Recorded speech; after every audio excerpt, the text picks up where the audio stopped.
Siamai, Sally dwi, a dwi'n byw yn Ystradowen, ger y Bontfaen yn ne Cymru. Bues i'n byw ac yn gweithio fel swyddog datblygu'r Gymraeg yn yr Andes ym Patagonia eleni. Bues i'n byw gyda fy nheulu yn Esgel ac yn gweithio yn Esgel ac yn Rhyfelyn. Yn anffodus oherwydd y sefyllfa gyda'r pandemig, bu'n rhaid i ni fel teulu ddychwelyd i Gymru yn mis Mai. Ac ers hynny, dwi wedi parhau gyda'r gwaith dysgu o bell ar-lein.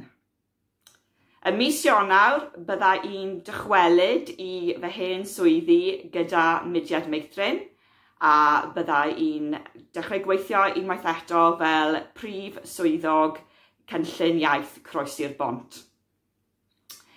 Y peth dwi'n ei golli fwyaf am yr ariannyn yw'r golygfeydd, yn enwedig y mynyddoedd hyfryd yn yr Andes.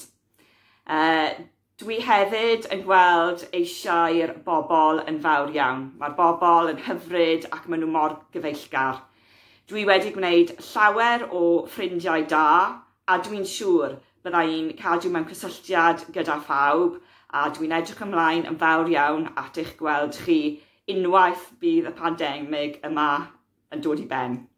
Y peth da arall dwi'n ei golli am fywyd yn yr ariannyn wrth gwrs yw'r gwin da.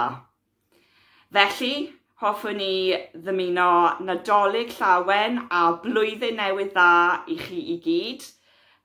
Cadwch yn ddiogel, byddwch yn saff a gwela i chi i gyd eto cyn bo hir. Sos mawr!